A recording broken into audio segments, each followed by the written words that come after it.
Recorded February 5th, 2026. Good afternoon, Franklin. How are you doing? Good. How are you doing, Edward? I mean, I'm so excited about this show.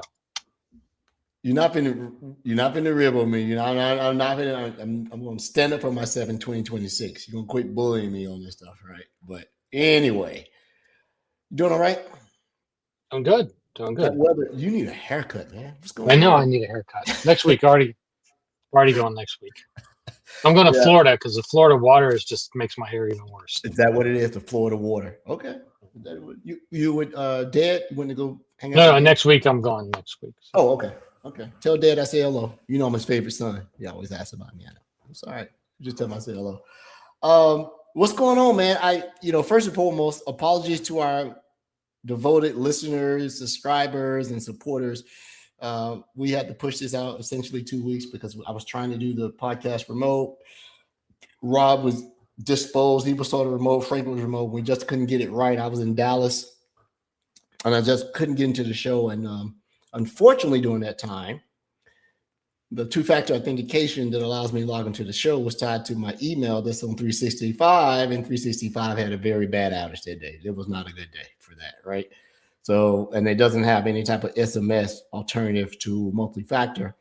So what I did was... The bottom line is you didn't finish your homework, so you brought down two-factor authentication to give yourself 2 more weeks. Hey, man. Is that the deal? That is the power of Edward. You have to be very, very careful. With a swipe of my hand, right? Whole Eastern Seaboard has no internet. There you go. I have been working on the homework. Shameful for me not to have completed this. We're almost 2 months of being assigned, but this is your fault. Oh, it's my fault. Okay. You put me on this learning path. I've gone down a rabbit hole. I am trying to consume everything about artificial intelligence, everything. And this is a vast thing with both legitimate stuff that's going to revolutionize everything that we do as a species. Now I'm sounding like one of these founders that's up on stage hawking for money, right? It is legitimate. It is also going to be very profound on the negative aspect, right? And some of the negative aspect is in front of us right now. And I'm not talking about doom and gloom. There's so many fakers out here about what they say that their products can do and everything else. And then I'm starting to understand the terminology. What a frontier, what an AI native, what is AI. It's so many companies that claim that they have AI, but they're utilizing different things. We're going to have a dedicated show, a series of shows to really talk about this. A dedicated show, you just showing off your homework that you did, the test that I gave you. So let me tell you. Okay. You know how I go about my business. Then we're going to get into some announcements and we'll get our guest on. I'm coin operated. One way to get Ed to do something is tell me I can't do it. And the other thing is I spend my money. So after I loaded the Llama, downloaded a model of choice, started going through the homework you gave me. For those who don't remember, Frank said, I want you to download this model locally. I want you to be able to do this. You'll get a really good understanding of the inner workings on how things are both resident and things that are being transit and things that are bolted on to say that they're AI, but they're actually using everything else. I know the buzzwords because you learn these things, RAG, large language models, but you don't know it until you go do it. And when I saw it, it also cleared up a bunch of stuff. And I want to really say this for another show, because when I get my homework done, I want to give a complete rundown. Frank's homework was download a model locally. And I want you to go ahead and install the MCP server. And then in the MCP server, there's a particular prompt I want you to do. And it's going to go out and you prompt it and say, what is Frank's magic number? If you do it right, you'll get a response back. So that seems that's about because there's no way the model has no way of knowing what Frank's magic number is. No way of knowing what Frank's magic number is. But during that time, I went down a rabbit hole. I downloaded that. You told me to stop going the hard way of trying to, deploy an MCP server using, a tool like Flask. Use something like Fast MCP. I really got a better understanding of what all these things are. And one other thing, the MCP is a hype bug. Everybody's doing it. I know what it is. It seems like it's super revolutionary. It really isn't. right? That'll be another topic. I got somebody that's coming on, and not to spoil it, who the guest is going to be. Remember that YouTube video you told me to go watch to learn all the things about MCP? I don't remember that one, but that's you put in the email, the GitHub, and the person that did the training. Okay. Guess who's coming on the show? Yeah, there you go. So I downloaded. I had to go find a device. So I said, well, I'm going to go and buy me a device that's capable of running AI locally, and I don't want a dog. So I went out. I was going to buy one of those newer iMacs with the silicone backplane that do shared memory that's adjacent to the GPU on board. 2 of those things, challenge them together, and I was going to spend about $6,000 more than that. I don't know. I said, no, I won't do that. So I had a gaming laptop that had a GPU that was adequate. I shared it with you. It had an NVIDIA something, about 8 gigabytes of onboard to the car of RAM. It doesn't have to use the shared backplane, but it can. I ran it, and then I decided, oh my God, I called the AI bug. I want to understand how to do this. So I went out and built a rig. I couldn't help myself. I was going to purchase the DGX NVIDIA Spark. And I thought the machine was like a server, one you about that big. It's that big. Not that big. It's like a brick. Oh, yeah. They wanted $4,000 each for one of those. Right. I told them to go kick rocks barefooted. Right. I'm not doing that. I got into AI and I told all the models that I subscribe to, Grok, Gemini, GPT, Copilot, Perplexity, OpenAI, and I use one more I'm missing, I'm sure.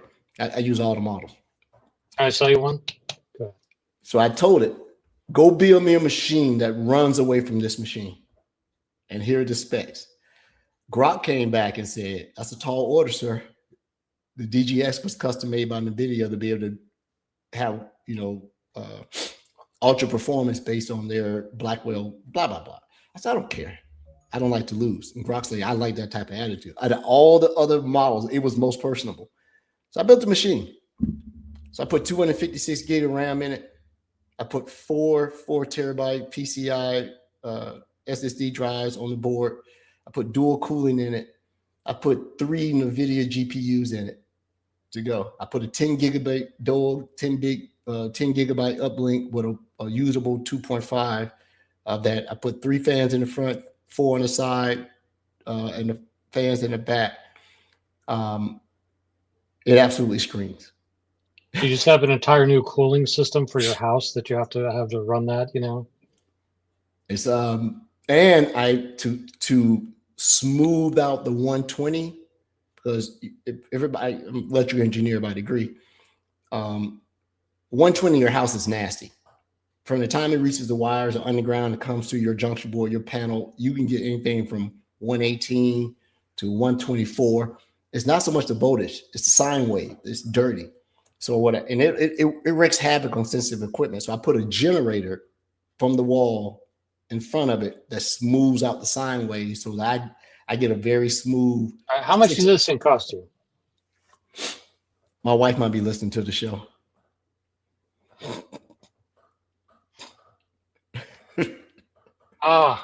You can rent this for $10 an hour, but that's okay. I am basically a neo cloud company in my neighborhood. So let me just give you a little bit of specs, and then we'll talk about some announcements and get to our guest.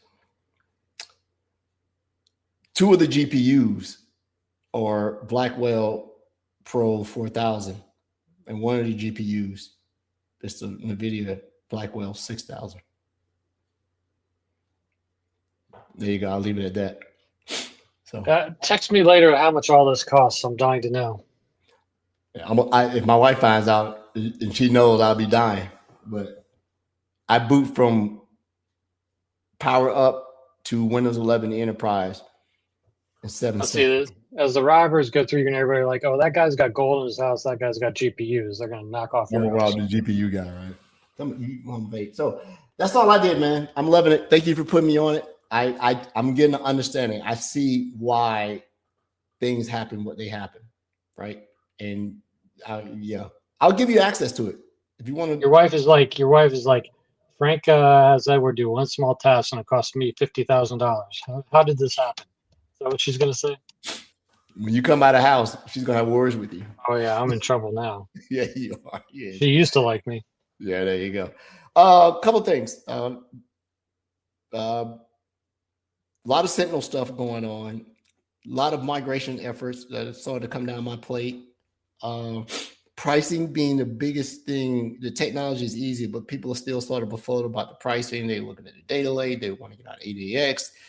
Archive is not a big thing anymore. They're trying to be more cognizant of the logs that they bring in, and pricing still seems to be the things. People are able to master the pricing, but the Sentinel price has never just been straightforward. So I've been doing a lot of that lately. A lot of competes and stuff like that. Our Microsoft platform versus some of the other competing platforms that are out there, CrowdStrike, Palo, whomever it may be. What else have I broken? Learned something very cool about my favorite product in XDR.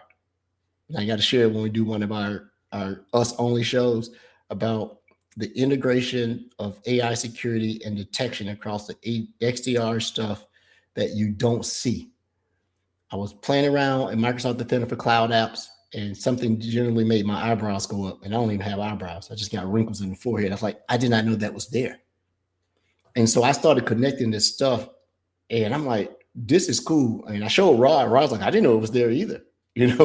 So I want to show that. I'm building a lab out. I want to show that. And I'm like, there's so much interconnection and detection points in the product that you don't know about because it may not be in your domain of expertise. Needless to say, everybody who thought Microsoft, what was the MCAS? Microsoft Cloud Access Server, something like that, MCDA now was dead. It's sort of getting a little bit of a reboot. It does some really cool things now. And then playing with Purview a little bit more. And then another product that's probably one of the most powerful products in the XDR stack that doesn't get as much love as it should. There have been some major updates within the last few months about Microsoft Defender for Identity. It is cool now.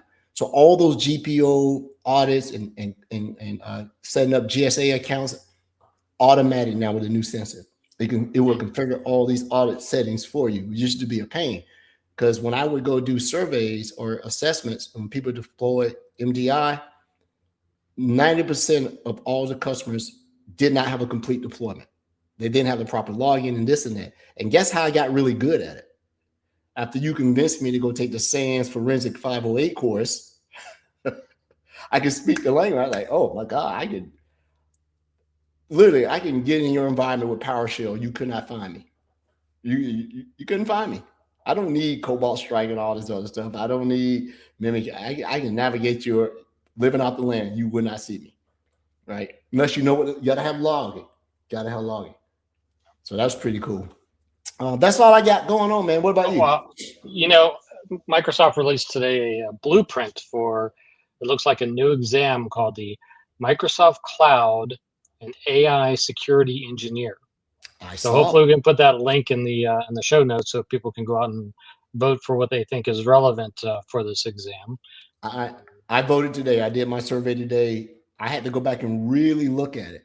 Please tell the people to make the selection process of the things you want it to be better. It doesn't scroll right. So I had to, but I made stay on topic. So yeah, it's very interesting that, so my prediction is that AZ500 will be retired and this will be the replacement for it. Yeah. So yeah, AZ is probably going to be sunsetted. We're not saying that's going to happen, but we can see the writing on the wall. This is where the roadmap is coming. That and that exam had a reputation for being hard for a little while. Yeah. Well, that exam was out before AZ700, which was the networking. So it actually had a lot of what you would consider should be an AZ700. So now it's just much more focused on what the security engineer will be doing. Mm-hmm. And of course, having the AI component that goes across not only Foundry, but Copilot and everything else. So it's not just stuck to Azure. Now, how do I know that? But that's okay. No. Other than that, man, let's go ahead and get our guest on. So Yep. we have some They've been waiting 2 weeks. They've been waiting 2 weeks. So I'm going to go ahead and add two of our guests into the show. Welcome, Leonard. Welcome, Charlie. Hey guys. I've known Leonard very personal for a number of years. I know Charlie by that 2 degrees of separation. And I consider them friends of the show. We've, you in this arena, you stay in touch.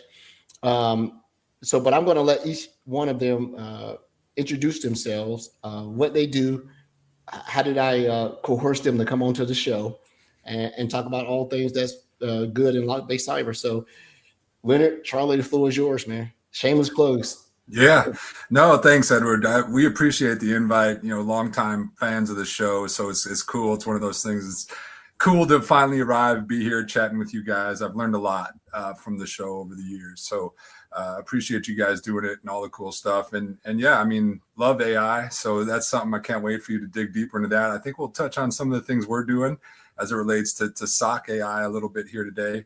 But I guess by way of introductions, Leonard Volling, managing partner at LockBase Cyber. LockBase Cyber is a boutique Microsoft security firm. All we do is Microsoft security projects, right? We're a professional services org. So we engage with customers. It's going to be in a SAO capacity, helping them deploy, optimize, operate Microsoft security solutions. It is a pretty big umbrella. There's a few gray areas, I think. For us, it means first and foremost modern SOC, for lack of a better word, lack of a marketing team. For us, modern SOC is the Microsoft SIM and XDR story with some automation and some security copilot sprinkled in. We love doing those kind of projects. So that's really our bread and butter. But of course, AI is the topic du jour. So, I mean, we are getting deeper into Purview. We are getting into just AI security standalone. So those are things we're doing AI security workshops. We're seeing more and more Purview deployments. So that kind of stuff is happening. And then, the base layer of Intune and Entra. Yeah, we do that stuff. We love doing it. Usually it's an extension of an MDE project, but there's still plenty of projects that are either standalone Intune deployments or standalone Entra deployments. So we're still seeing a lot of that kind of stuff as well. But the company's relatively young, but we've had a great couple years growing the team. We boutique by design, if I haven't said that already. And what that means is we're always going to be small, and we're always going to be a team of senior folks, right? So strike team, I don't need to try to steal your old role, right? Global black belts, that's the kind of talent we want to bring to the table, right? Whoever you're talking to at the firm, I'll kick it over to Charlie here in a minute. He is the leader, the technical leader at LockBase. So when we think about the type of talent, the type of people, and yeah, I mean, if you're looking, call us. If you feel like, when you hear from Charlie today, if you feel like that's the kind of technical leader you want to roll with, and that's the kind of thing you want to do, we pride ourselves on bringing a collaborative approach. We pride ourselves on bringing an educational approach to our projects, right? So, our projects are usually one person. We don't back up a truck of 5 or 10. It's a single senior resource that knows how to communicate, that knows how to deliver, that knows how to teach, and that's the kind of the style we bring. So I'll toss it over to Charlie to do the same, and we'll keep going. Yeah, what's up, guys? It's been a while. Yeah, Edward, I think I've been with you in person more than I've had online. I remember I was at the GBB summit for something. I'm like walking around, like, hey, what's up, Edward? What's going on, Charlie? Yeah, doing that thing, right? Yeah. Another time we're at a customer site, and we'll save that story for another time. But I remember that. Yeah. But yeah, hey guys. So I'm Charlie Smith, principal architect here. So I come from a financial industry background, so financial services. So did a lot of acquisitions, and then over time, I had access to any and every tool available to me. We had nearly an unlimited budget. So I got to get my hands into Like if I want a proof point, I want graph proof point, want a Mimecast, wanted, any EPP EDR solution. And then early on, kind of discovered what Microsoft was doing. And I found in our industry, there's like different waves that happen, right? So if you think like internet completely changed the way we did business, virtualization changed everything. That was another wave. Moving stuff to the cloud, right, was a huge wave. And over time, you can kind of see these signs, and AI is obviously one of them today. We are definitely on it. We are developing, I won't say too much, but we have developed different agents for Security Copilot with different integrations. Okay. And it is profound what we're able to do. In one scenario, we did an attack in this one scenario, and so we did some pen testing, and we were able to find the threat actor's host name because of MDE was able to log that, but Security Copilot helped us get there a lot quicker. So yeah, that's the thing. Probably would definitely be. There's so many topics that we can pin to that. I won't get off topic as Frank says, but Security Copilot needs a revisit by virtue, not because of all of a sudden astounding capability within the product. I don't believe that was something that was necessarily hard to overcome. You just needed more adoption for it. But what hurt the adoption of it was the very obscure pricing aspect of it. Yeah. People were confused. SCU, UCS, USC, and I mean the USC in California, not the fake one in Carolina. And so I don't want any game cost mad at me. I'm just joking. You're a Navy guy, aren't you? You're a Navy guy. Yeah. And so Security Copilot now may have another chance to shine because of the allocation that enterprise customers may have. Anybody that's consuming the M365 E5 SKU is going to be on a rolling SCU injection into their thing. You'll get 400 SCUs per 1,000 users. I believe that's the number, right? Yeah. That number, they finally prorated that number. So you don't have to have 1,000, then you go. It's public knowledge now. You can have as little as 5 licenses and it'll prorate that SCU down to like 0.35 or something like that. It's a number. But you said something that's very interesting. You all the things that you're doing, everything is single core. I've seen a lot of adoption of products around the E5 stack, and people bought it. But now all of a sudden, you're seeing that the purchase or procurement of the SKU is slowed down, and now you're starting to see the adoption and consumption of it. I need to use what I have because now you're starting to see a greater synergy between the bean counters and the security deliverers, right? The practitioners. And they're like, hey, we bought all this product. Yeah. We need to use these things. Sentinel's absolutely been on my radar lately because I'm starting to see things that had nothing to do with the capability of the technology. I'm seeing more of my opportunities being driven by financial considerations. We're the end of contract at this other thing, and now this thing. But when I get into this thing, which is Sentinel, the pricing drives people bananas. Like they don't know what they don't know. So you got to become less of a transactionist and more of a consultant to say, why are you bringing these logs in? Why are you doing this? So and so.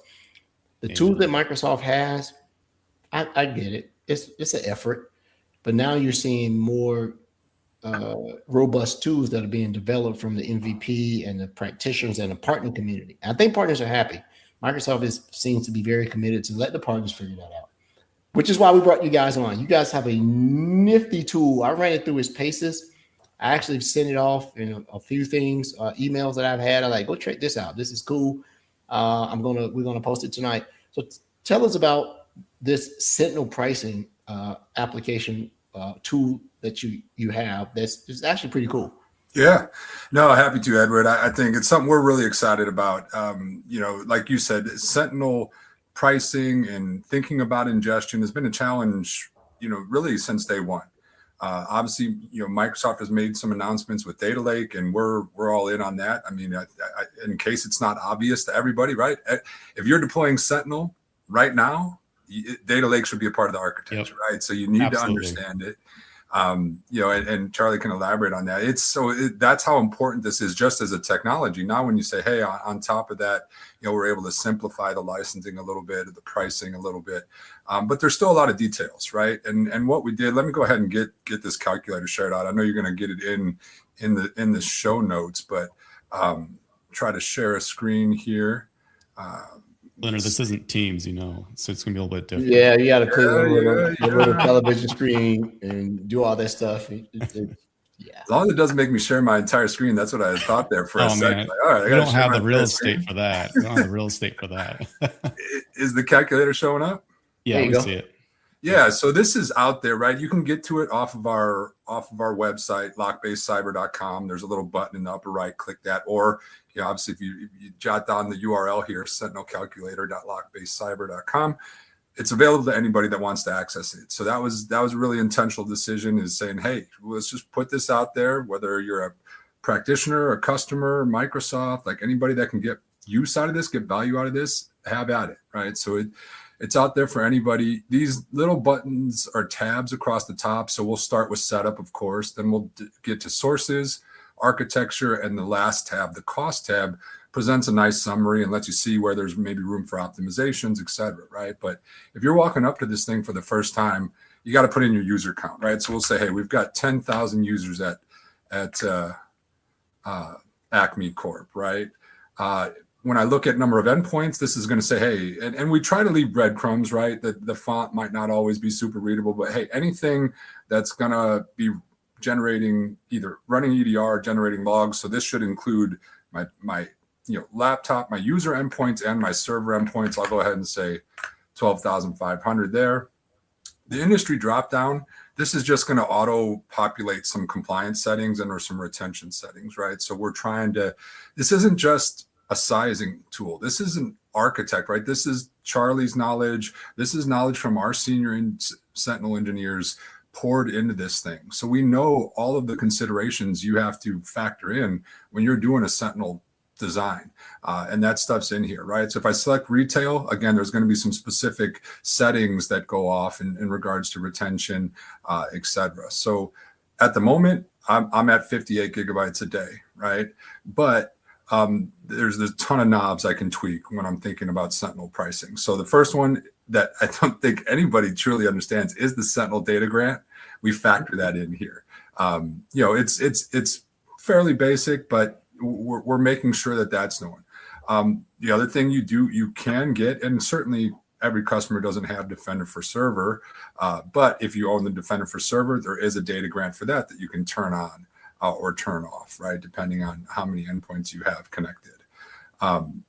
Where should I put my Sentinel data center? Obviously, a lot of customers, they walk in, and if they have an Azure environment, they tend to default to that existing Azure environment. And this is available in the Azure calculator, right, on Microsoft site, but it's not presented this way, right? It's presented in kind of just, hey, here's a price for this one, here's a price for that one. You have to kind of solve which one's the right one for me. Oh, go ahead, Charlie. Yeah, sorry to interrupt, but location is so important because it will radically change your cost. And some customers will come in and well, I'm in Central. That's where all my servers are at. Therefore, Sentinel needs to be in Central. And I kind of bring up well, why? When we think about server and architecture, right? We want to keep stuff close together. This is a little bit different. We're talking about logs, right? If a log is sent milliseconds quicker, is it a big deal? It could be, but so we typically lean towards, hey, put it in a region that makes cost sense, and that's often the East US, and that's where we default to. That's where most deployments get deployed, as in the East US. So let me say something about that and give the floor back to you guys really quick. Default and disclosure, I am a Microsoft employee, and my opinions and opinions of my guests expressed on this show don't necessarily represent that. But I agree with what you say. I had to go in and convince some people to really get out of their centralized or closest to the wire type of mentality, because one thing that I'll say is that you need to be super cognizant of your design architecture in the cloud, especially when it comes to this, when you talk about the data lake. there are capacity issues. And I'll stop right there and I'll let you guys elaborate on that. When you choose your region, you need to say, am I going to be a consumer of the data lake? And the reason that's important is going to be a subsequent show that I'm going to bring up. I love to maybe have you guys come on as guest experts. You'll notice that Microsoft issued a public announcement that the final transition from the Sentinel portal from Azure to the Defender portal has been delayed until 2027. We'll talk about it on the show. It has huge implications on how you go about your business when you design Sentinel. But go ahead, back to that. Yeah, well, it's a great call out, right? And to be clear, I mean, there's a lot of moving pieces still with Sentinel, right? The announcement you just called out is key. I know a lot of our larger customers were really nervous about that transition, excited and nervous, right? And then even something like data lake query usage. We don't have 100 deployments we can point at and say, hey, here's our honed, right, best practice. But we do have our initial thinking, factored in here, and we don't think it's going to make any decisions, right? But we want to help our customers think about it. And to your point, right, there are some implications, when we think about, data lake isn't just storage. There is a query element to this, right, that you have to factor into the architecture, as well as the price, right? So, we can throw a number in here. 100 queries a day, and we can see a number associated with that. But again, at the moment, we're still dialing in, okay, firsthand experience. What is this going to be for a 50,000 seat org, versus what is this number going to look like for a 5,000 seat org? But just to keep rolling along, there's a lot of detail. You do have to read the directions. I know, us males, in cybersecurity and dominated in this industry. I love that we have others kind of joining in, women kind of joining into this field more and more every year, but we don't read the directions, right? So that's one of the areas where we can use some help for sure, among many. But you got to read the directions. So this is going to help us scale the connectors. So when we think about how many AWS accounts I'm going to pop into here? How many Azure accounts? 5. If I say, hey, how many things, IP addresses behind, a firewall? These are simply things that are going to, turn the knobs for the connectors. So you should see the daily volume number up here in the upper right, going up, right? When I say on-premises servers, this is going to affect, my syslog ingest. I think earlier I assumed I had 2,500, right? So these things are going to impact, the numbers, the ingest, right? So I won't go through all of these, but a lot of detail here. And then down into compliance, again, we've selected PCI based off of it being a retail customer, but you can check whichever compliance you need to. You can add or remove, kind of recommended log sources. These are our recommendations that we're saying, hey, based off of what you selected, obviously I can one at a time select or remove these things, or I can just go ahead and add all 7. Now you saw that number, jump up quite a bit, right? But I love the guide here, right? We haven't got into the sources yet, but it's helping you as an individual. These are questions we would have been asked anyway, right? If I was sitting next to you, I was on site, whatever it was, I'd be going through with you. I'm like, all right, how many servers do you have? What's this? I'm punching in numbers, right? And then from there, I'm already kind of like cataloging. I'm like, well, you're going to need Azure AD audit logs. You're probably going to be needing this. So this is kind of, helping a guided tour on what you should end up needing. So that's why we have the add button, and there's more we can do here, but it's helping informing and giving you that kind of input information. Yeah, I see this as a huge empowerment thing for the customer, because while the Sentinel account lead is out there, it is, you're in a room and you're not talking to anybody but yourself. But when you can use this tool, partners can help customers go through this, but eventually you still come back to whoever your account representative is in Microsoft, and the way they do numbers and the way you have these raw numbers, you have to find what is the truth, right? Because that's not still account. This is MSRP for Yes. Yeah. You have to look at, are there any concessions by virtue of who you are, your discounts, things. and so on. So I like this because it allows the customer to be able to go out, and if they were to extrapolate your questions, it allows them to go to the different business groups and ask the same questions. I'm seeing more and more security companies, especially the security company, more and more large companies do bill back to the business groups. You want me to bring these logs into this, and this is not really a security thing. I need to bill back to you as a business group. And so being able to get you to tell me what you're bringing in helps a lot. Now, this is 90% of the use case is going to be to the security group first and foremost to bring this in. But I've seen companies that have huge amounts of tenants that operate very autonomously. It's like they're separate businesses. That drives me bananas, right? Because I got to ask the same question 1,900 times. But if I can go back and sit here and say, go use this tool, give this tool to someone else, go, contact LockBase Cyber, and you got to have a more consultative approach to it now. I stay away from the log ingest side these days because that's an easy thing. I always ask the question that I love this here. Why are you bringing Key Vault in? Why are you bringing NSG logs in? Why are you bringing Defender for Cloud logs in? And so when they check these things, I make them give me something, a validation of these logs have actual value in your security operation. So, and it's pretty. It's one of the more softer things. I don't feel like I'm giving my life away chicken on these buttons. So I like the color scheme. Oh, and one other thing, I had a joke when we did the podcast years ago. The instructions to men in this field is a troubleshooting manual. We never go to it until something's broken. Yeah. It's the truth. Yeah. And that's the thing. There's details. And talk to an expert. We added this button in. We're happy to spend, 30 to 60 minutes just sharing our perspective, right? Like I'm not doing this justice to where Charlie or one of our senior engineers would do, going through this with their real world perspective, so definitely encourage folks to think about taking us up on that. There's a lot of details here, whether you read the instructions or get kind of somewhere close. But if we go next here, continue to sources, this is where we're going to go even deeper.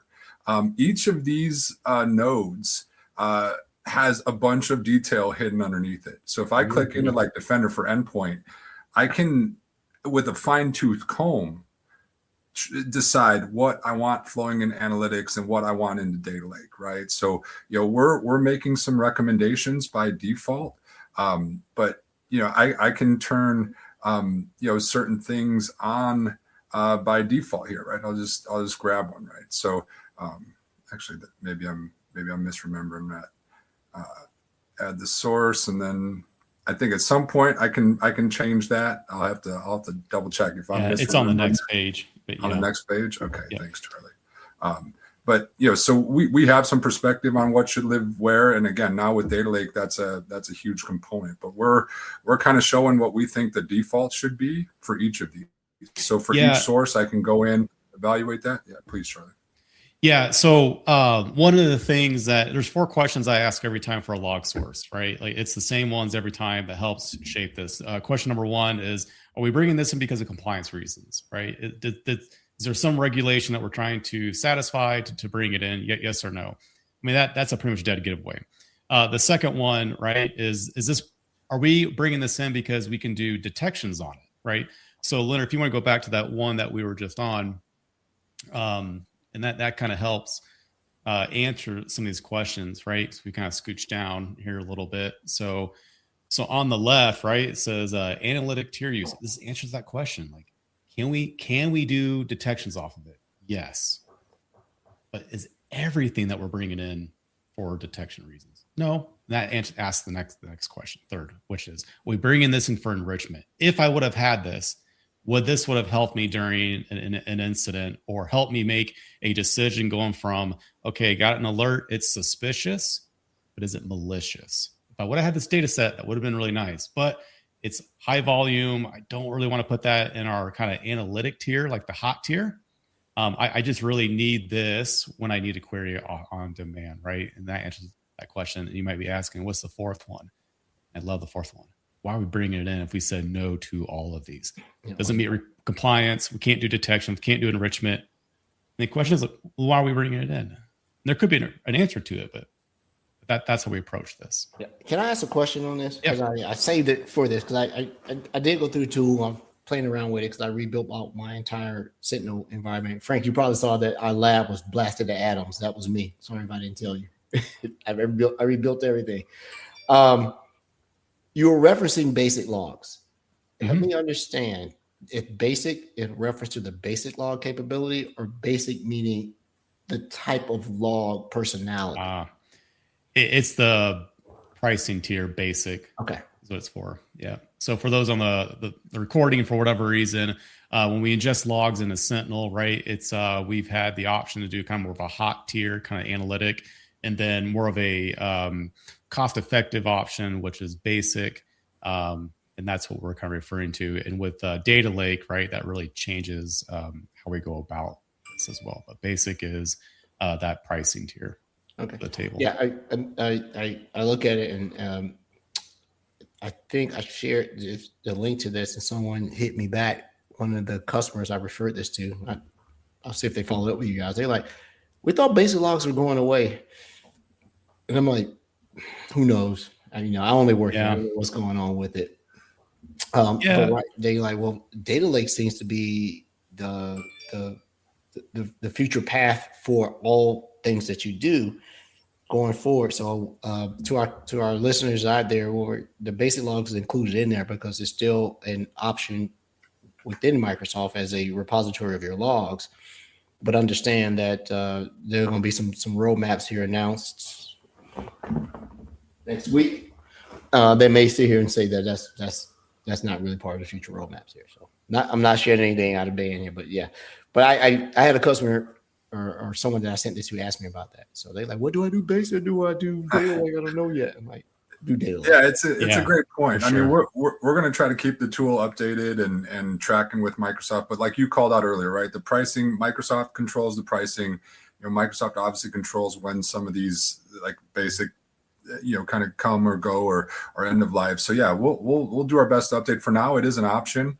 I don't know that I've seen a scenario. So I'll real quick, right? You can filter log sources, right? So there's a lot of options to scroll through here. Obviously, you can scroll straight through, or you can kind of click through and say, hey, I want to just see all the network stuff. And we already have a few pre-populated here. But if there's something else I want to add, I can go ahead and add that. So hopefully folks understand, right? Like this is filterable. I can select whatever I want to bring in and then go to the architecture tab. Right. So now this is where I can't remember one of these. I've seen us light up the basic tier here. Right. It is there. But as folks work through this, they should see, on the left here, all the log sources they've selected or we've selected on their behalf. They'll see kind of our logic applied to what we think the breakdown should be between analytics and data. And again, I don't know, Charlie, if you've went through this once, but I don't think I've seen whether we're pressure testing this internal or using it with the customer. I don't think I've seen us light up the basic tier here. But with Data Lake now, like you're at the arm wrestle me. There can be use cases, but there's so much more benefit to Data Lake from a threat hunt perspective, right? Mm-hmm. Because that's one of the reasons why I would go after basic is for that threat hunt, right? I found something, I need to query a bunch of data. I can't do detections on it. That's what it's for. But with Data Lake, right, there are some other significant pros. And I think Frank came off mute. Maybe you had something to add. Yeah, I mean, you might as well forget about the basics. Just go to the data tier, the KQL, multi-table. The limitations that you had before, it's just not worth it sticking with basic. Yep. So just go Data Lake. Yep, I agree.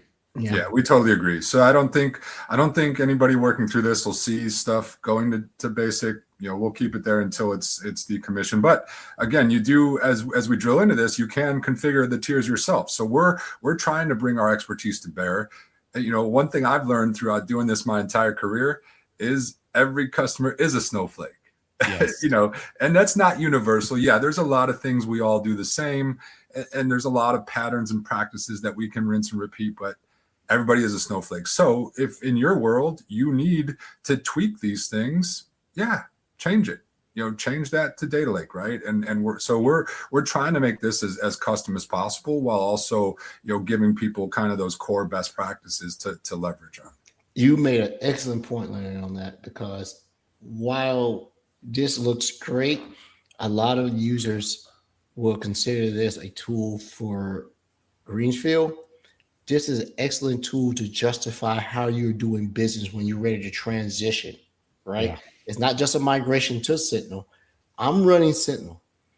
I've had it. It's stable. I need to go back and revisit my methodology and my mindset about what I'm doing. And oftentimes customers don't do it because if you go to Microsoft directly or someone else, you have to overcome the art of the deal. They want to start talking, selling, and so on, so on. No. I need rationalization of how I'm doing business now. And if you want me to transition over, this is what I'm using. I need to move it. I love this as a consultative tool. So I can go in and say, let me look at your environment, do this, so on, so on. I put it in, and now I can come back and ask those questions that are very basic. No pun intended. You actually have some log tiering going into this. One thing I'll share with you that was a win on this, I can't share the customer name. I used this. He quoted me. I used this tool, and I did not know we had multiple workspaces, and I could not figure out where the data was going. Someone had stood up a workspace, and they were splitting the data off. I'm like, how did you not see this? Which also goes back to what I'm going to talk about in this multi-workspace unified portal thing. I'm like, oh my God, you're right. You can't see this. Your permissions don't allow you to do this. But the logs were going there. And so he had the tool. He took this and he went back and said, hey guys, did you know we had 3 other workspaces that we're dumping these logs in from application stuff? And they like, I didn't know that. He said, I would have not, it didn't detect it. It made them ask the question. Yeah. And when they went back and they saw that, and they went back to permissions, subscription, and stuff like that. So I'm like, man, this is actually pretty cool here. Can I ask a few questions? I have to admittedly say that I was answering questions in chat. So if you cover this, I'm sorry, and you can tell me to pay attention next time. So the new Defender for Endpoint custom connector, where they're like, hey, send all this data off to the Sentinel workspace. Are you guys covering that? Yeah, I don't know if we've factored that into the logic here yet or not. I don't know, Troy, you know the answer to that? Yeah, if you go to the XDR connector, I can't remember if we have it. We factored in some of it here. One of the tricky part for like MDE specifically, and maybe Frank, you know, this is what you're maybe going towards. So like maybe you weren't going here, but MDE is fun when we're ingesting logs, because with MDE, right, there's device events, there's file events, and all these other ones. Well, in the preview portal, right, there's a feature you can add. Well, I don't think it's preview anymore. I think it's production, but you can increase the fidelity of the signal, which then will skyrocket your MDE ingest as a result of that. And we haven't added that in here yet. It creates the custom tables, or I forget what the table names are now. It creates the Sentinel and sends it over. Yeah. Well, that's been out for a second, where you expand the data connector, and then you can choose individual things from certificates to device info, network info. I think you're talking about that. This is something they just announced at Ignite, where they have custom data collection, which of course you could do in Sentinel all along. But now they're putting it out there, and so you have duplicate table names where, you know, say device, whatever, then you have custom device, or I can't remember the names right now. It's too late in the day for me. GitHub Copilot training. Somebody sent something out, some MVP that allowed a KQL query to look for duplicate tables and something like that. But you sparked something else to make my mind come to it. Like when you're in the Defender portal and you're looking at the analytics, the data collection inside the portal, definitely take a different look. Open up the Sentinel, and there's a way that even if you have been migrated over from the Azure portal into the Sentinel portal, you can still go back to the legacy. You can see both of the data connectors, right? And there's not parity in between those data connectors. And I could not figure out why, but now I know why. But your tool helps users sort of figure out what that transition looks like, going to the Defender table and doing a validation. I like your tool as a trust but verify tool, so you don't get any surprises. Definitely when you have a change of leadership, and the first thing any leader wants to do is cut costs. That's what they do. Yeah. do that. So 2 more questions for you. Yeah. So there's probably 3 questions now. So do you have something like, hey, the other question is sysmon, right? Oh, yeah. Okay. Do you have something in there for that saying, hey, listen, you actually want to have greater collection than what's being pushed out from Defender for Endpoint? Do you have anything specific for sysmon for like the standard configuration? Yeah. So we were trying to walk a balance of not making this too technical. And maybe, Frank, this is where you're going. So like for the folks that didn't know, Yuba is a good example because that's compatible with different data sources. One of them is the security events table. Well, if you look at Yuba and what it is able to kind of tee off of to enrich some of that user entity behavior, and some of those sysmon processes as well. So with the tool, we were trying to walk a line of like, man, how technical do we get where we start talking about event IDs and if we did, then how do we explode that? So today, not at the moment, we're not including sysmon. Because there's standard things like the U.S. government says, here's the standard configuration for sysmon. Do you, I guess you don't do anything with DCR trimming, converting stuff before it hits and dropping stuff. You can not say, with this tool.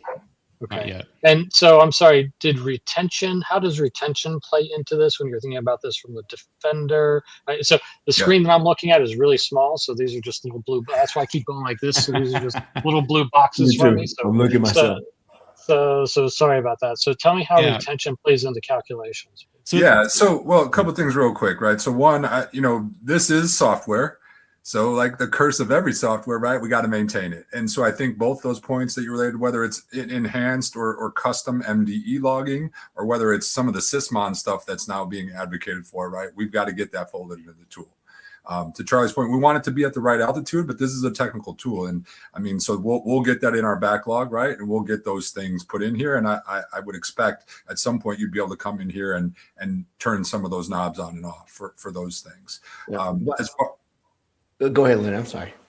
Well, yeah. As far as your question so we saw the architecture, right? We saw kind of the difference between data lake. The last is cost here, and in the cost, this is where we're going to see kind of that monthly cost, the breakdown between what's applied, whether we're using pay as you go, which it defaults to. So we know in this particular instance, right, we can absolutely bump it up. We can see the breakdown between there looks like something going into. So this is the retention. That's one of the things I was looking for here. And I think Charlie was trying to jump in here before. I just wanted to get to this tab and he can kind of weigh in on retention, but we are based on them selecting PCI on the first screen, right? That PCI is the compliance. We have chosen a default retention and you can see, right? 90 days for analytics, a full year for data lake and 30 days for basic. But Charlie, did you have something else you wanted to make sure was called out there? Yeah, and open to feedback, obviously. It's trying to walk that line of giving directionally enough information where we can kind of get a good idea of like how the data, what your good cost is, and where we can have some savings as well. I think Edward kind of mentioned it. It's like, I can kind of pre-input what I'm doing today, but what would it look like if I took this and more of into a data lake? How much are we going to get back? Because that's one of the questions I ask too is, I think as a security practitioner, I'm always like, I need that log. I really need it. What are you going to do with it, Charlie? I don't know. I might need it. And then you go back and say, okay, well, let's just hypothetically go through that really quick. So we know that this log generates this many events, which is equivalent to 4 KB or 8 KB, whatever it is. Do the math. That's $12,000 a year, right? And you can say, is it worth $12,000 a year for analytic tier? Yeah. Or we put that over here in basic.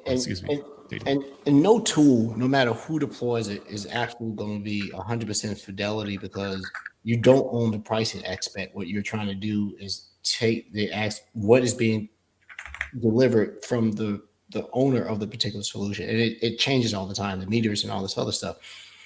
I would say, to keep the tool highly effective as it is, but a minimalist in asking questions that go into detail, because it can become onerous. If a tool like this can get me about 50 to 65% of clarity about what I'm doing, then you win, because it's going to be better than anything else you have out there right now, right? And I think that this tool is a boon for the principal architect, the principal engineer, to be able to put together some type of executive report, which you have at the end, and take to his VP, EVP, CISO, and say, hey, here's a range about what we're doing, especially if there's a migration aspect of the transaction, right? We're getting ready to move over. This is not going to be the source, not the gospel, but this is going to get us close. I would have one recommendation for your tool. Please. Very much so, somewhere in there, you're talking about you taking feedback. It sounds like you're probably taking feedback from that actual customer professional interaction. I would make the feedback and request for features very prominent on the page to say, your best ideas are going to come from people like Frank that goes, hey, can you do this? And just reply back, hey, we believe that this would convolute the mission of the tool. Thank you for this. But if you try to incorporate everybody's little nuance, you can't win. Yeah, that's good, because we wanted to keep this free, right? We didn't want to paywall this. We wanted something that anybody could use. And when we make it free, right, question is like, how do we get some of that feedback as well? So yeah, thanks, Edward. I appreciate so the bottom line is you're not guaranteeing this with a do not exceed number. You're not guaranteeing that. I'm just checking. So you've seen that on proposals before, I'm sure. So no, this is very important, because this is something we discuss all the time between SC100, the security architect, the SC200, and now AZ500.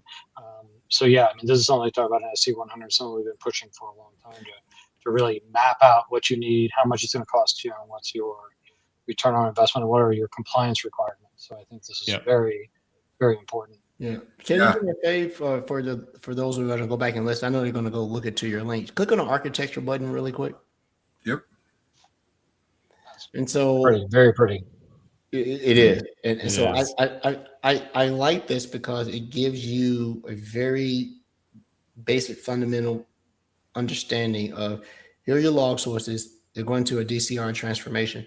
I think that probably if we were to flesh out a little bit around the DCR transformation, some customers go, I know what DCR is, but what does that look like? Especially where you can do stuff like specific table exclusions. You can do table level retention, things along that line. That would be one of the other things.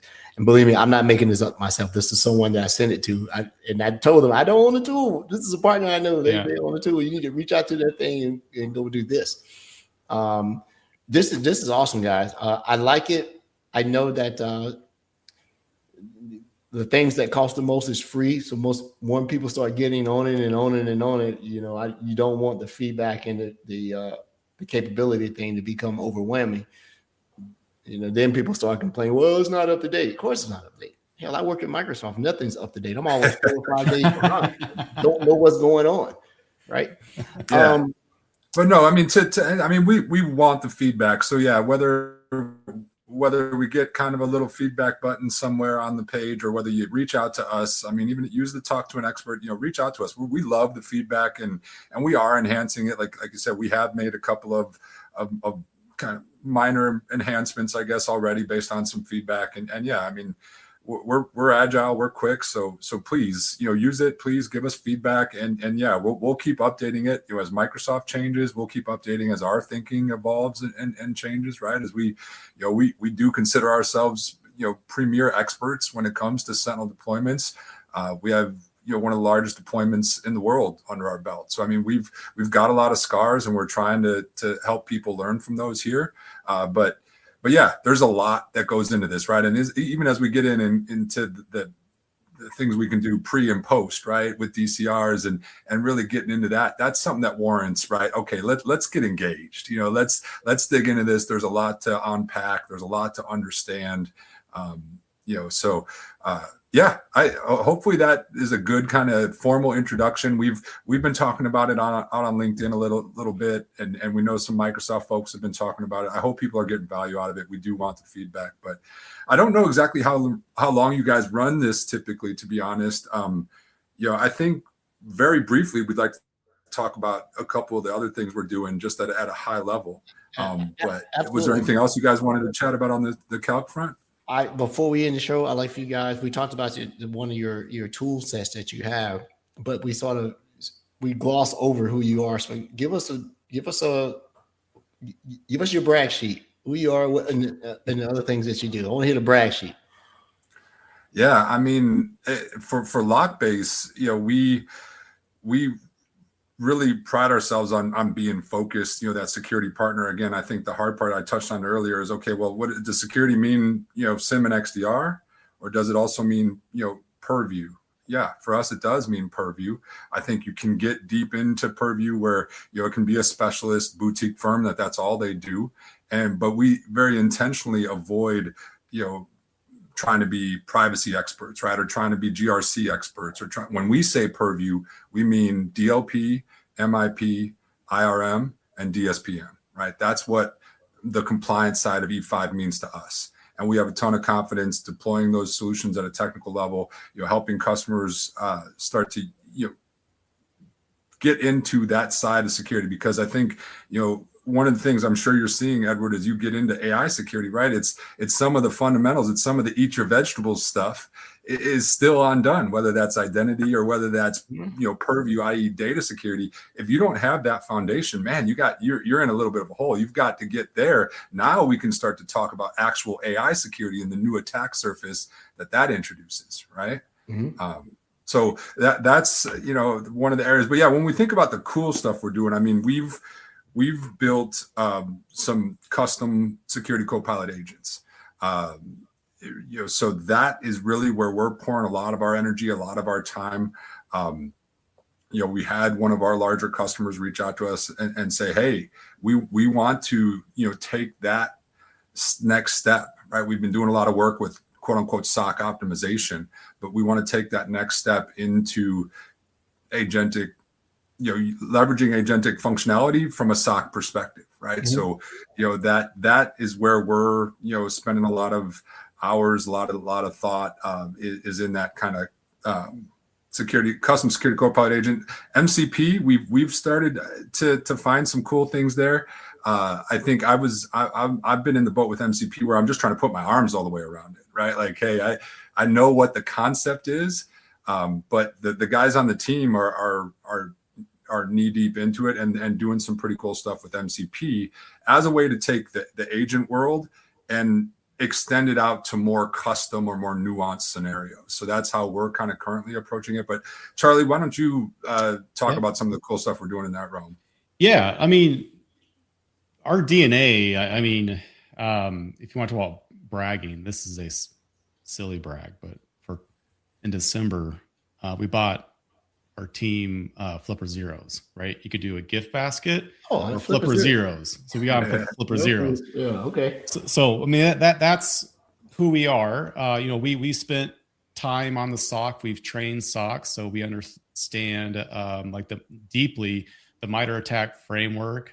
We've done pen testing. So when we're talking about what these tools can do, it's because we're coming from a place where we tested it, right? It's here you go. We were prepping for a pen test, and we were doing our lab environment first. And I was doing an adversary in the middle attack. So email phishing comes in, the user clicks on it, right? And we're able to kind of steal their session token and kind of parade as them. That was the intent. And a week prior, I enabled some new settings in our lab tenant where we said, hey, if you see some suspicious behavior, go ahead and take action on it. Like, go ahead. And so here I am, a week later. I slept since then, and I'm doing the attack, and I'm like, man, I'm cruising. I'm moving along. And there's different techniques you can get a phishing URL in. And so I got it in, and the user kind of simulated clicking on it. They clicked on it, and all of a sudden, I got the token. I took it and tried to use it, and I was like, it's not working. Like, what the heck's going on? Like, I've done this many of times. Like, I know what I'm doing, and it wasn't working. And I was like, dang it. So I'm like, all right, well, it's a lab environment. Maybe something changed. I go in the lab environment and I see the incident that was triggered for what I was doing. And it said, credential theft detected, sessions were revoked automatically, and count was already disabled. I'm like, oh yeah, that was last week when I enabled that. I've done that myself. When you go back and go, I've made it so secure that I can't do the things. It was so quick. I thought my lab was broken, right? And that's who we are, right? We really pressure test things. So kind of like, hey, bragging, and we talk about like MCP. Like, what are we doing with that? How do we really threat hunt with that? I had a customer that pushed back and said that while that's a good thing that your platform, that Microsoft's platform is doing AITM, ours, and all this other stuff, they were worried that it would be hyper aggressive, and it was if it inadvertently quarantine a server workload entity, that it could be disruptive to their environment. I said, well, look at it from this way. This is going to expose that you are not doing the best practices, because a lot of these things are based on identity as being a toehold. Who is logging onto your server, browsing and doing these things? Yeah. You need to have managed identities, right? You need to be getting off service accounts that are embedded into your code because it's easy. And so when it does this, think of it as not that this thing was over aggressive. It highlighted a deficiency in the way that you access critical resources. And people, I saw that went through a customer thing, and they literally were logging on with identities that were tied to biological sources with passwords and no MFA, because they hadn't really made the transition over to managed identities. And now they're still trying to adopt AI and use it. I'm like, whoa. You are not ready for this right here. And so I think that LockBase Cyber is in a great place because the consultative about AI, particularly around agents acting as operators in your environment, is going to be super critical. Do not think of them as anything other than another person that makes bad mistakes. If you start looking at them as automation entities and compute entities exclusively and think that they're always going to be right, you're going to be doomed. Think of them as something that you put in that doesn't sleep but still makes mistakes. And so I'm starting to see that now. I started playing around, but we can talk about that another thing. That's Frank's area of expertise, not mine. But this has been really good, guys. I'm a fan. I rarely extend my reputation out, right? It's like your credit score is hard to build. It's easy to mess up, but I would definitely LockBase Cyber. Both of you guys, I know your skill set. I know if you're in front of a customer, you know what you're doing, right? I believe that you're in a great place as far as that. Customers looking for more boutique, hand-holding, not big companies now. I'm seeing it. I need you to put somebody on here that I can go talk to, right? Because every time I call the phone, I get a different person. That's not cool. I want someone that if I go down in flames, you're going down with me. Yeah. And that is the thing that is being prevalent now. Big companies, medium companies, and my market analysis is the small to medium-sized corporate and SMB is right for people who have this massive enterprise skill set but can still come work with me. Because budgets are getting tight, and I need to be able to do this. And you don't have to kill your rate. Now, Frank is not cheap. I'll give you that. He charges me, and I'm his best friend. There you go. You're welcome to always come back on the show, guys. If you want to come on and co-host, you want to come on and make announcements to what you're doing. That's fine. You have an open invitation that when we send out, Frank, we're doing partner month in April or May this year. I don't remember. I just show up. I'm not. Sure, I don't know. So you guys will have an open invite where we do a month of only partners. So it's like the Hunger Game for partners. Come in and show your stuff. Yeah. Do it, right? No, thanks, Edward. We had a lot of fun here today. I mean, we'd love to come back and talk a little more specifically about custom security copilot agents, what we're doing with MCP. I think that could be a big one. And then, I mean, I'm eager to watch you on this AI journey. I mean, I've been out there trying to present, locally at small venues, just my perspective on just what are we talking about? When we're thinking about AI security. And I think that's an area I would love to come back. And especially with Frank's specialty there. I mean, it's kind of like DevSecOps, 2.0, right? We've got a lot of people to get in the boat, and we're speaking different languages. I think Fabric shines a big spotlight on that, where we've got these different perspectives coming together, and there's a lot that we've got to learn. There's a lot we've got to kind of shoulder up with these other teams on. So I'm excited about that. Not blowing smoke up Franklin's, but if you really want someone to mentor and give you the path to understand this without the marketing and vendor hype, go to Franklin. He'll tell you. He's put me on a learning path. It's irrelevant of who makes it. Once you know how paper is made, it doesn't care who makes the paper, right? I know what it takes to make paper. He's cost me a lot of money. Well, yeah, I was going to say, if it ends up with me buying a generator and 3 NVIDIA GPUs, hold on a second. Have a place to sleep. I got him away from buying the Mac, and then I'm like, hey, look at how much memory your GPU has. The next thing you know, he's buying 50 GPUs, and I don't get it. So I would definitely give you guys access to be able to do it if you want to do it. I am going to rent space on this thing. It is, you get your chest on it, man. I got it. Yeah, I think Edward's going to need a place to live after his wife finds out. She just came home too. She's not chopping the door down when I asked just now. I gotta go put them. Guys, thanks so much to all our listeners. Rod will be back in the next one. We'll be back in 2 weeks. While we won't have a show, but every other week, we will be posting on our podcast website on a weekly basis with updates, announcements, things like that. We're in February. March is Women in Cyber. We're getting our guest list put together. It's going to be our 3rd or 4th year doing Women in Cyber. So we're going to bring some of the top women in cybersecurity to come back on the show and talk about their experience and their journey. I think that April is probably going to be tech heavy month, where everybody that comes on has to do a demo, no PowerPoints, no talking. And then May is going to be partner month, and LockBase Cyber is going to be one of those. Ironically, the qualification to be in partner month, you have to have a security co-pilot agent. That's the thing. So we'll have James Key back on from Microsoft, who is the principal program manager for Security Copilot, guest of the show. Holla at me, James. Give me some love. He's going to be a guest host on the show, and we're going to have fun. So to everyone, have a good one. Thanks. Have fun. Stay warm. Do all the things. Don't go out and spend $50,000 on a rig. Yeah.